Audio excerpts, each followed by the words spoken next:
Pakikipagkapwa.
Pakikipagkapwa.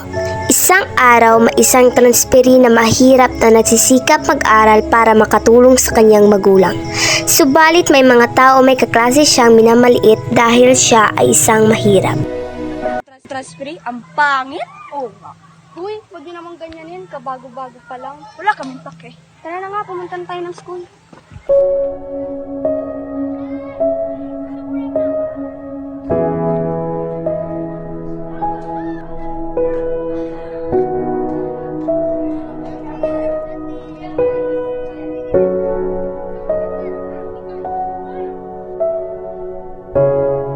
Okay, class, antayin muna natin ang inyong bagong kaklase bago tayo magsimula.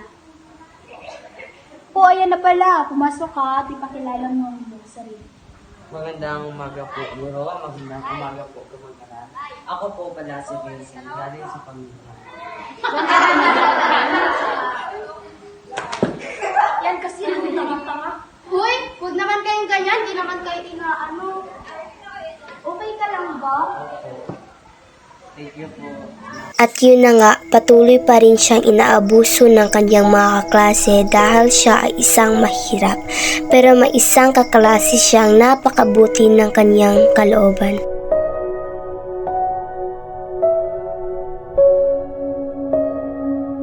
Okay, class, pwede na kayong mag-recess.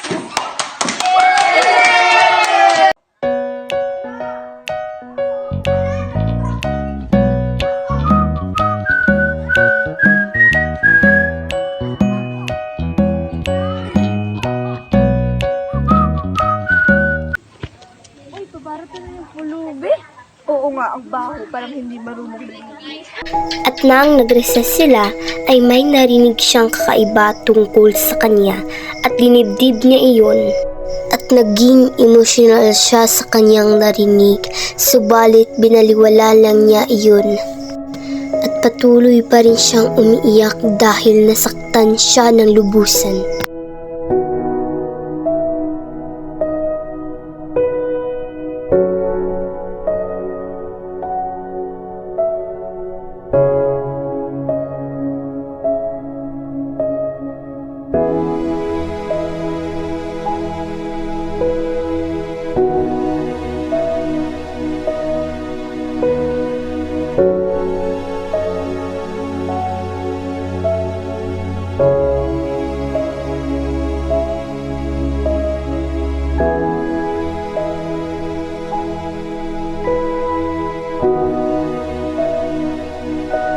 Buti na lang may isang kaklase siyang napakabuti ang loob sa kanya. Wala, anong nangyari?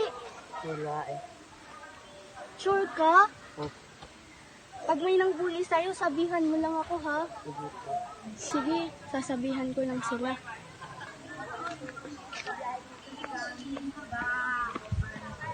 Ay, huwag yung naawayin yung transferee. Baka makadagdag lang tayo sa problema nila. Sige. Hindi na lang kami ng tawad sa kanya. Uy, pasensya ka na sa ugali namin, ha? Okay lang yun. Basta wag yun nang uulitin. At dito na nga nagsimula ang napakagandang araw sa kanya na tumatak sa kanyang damdamin at isipan. At dito na nga nagsimula ang kanilang pagiging kaibigan.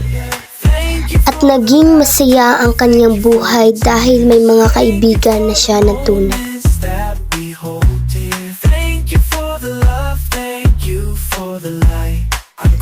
At dito na rin nabuo ang kanyang kumpiyansa sa kanyang sarili.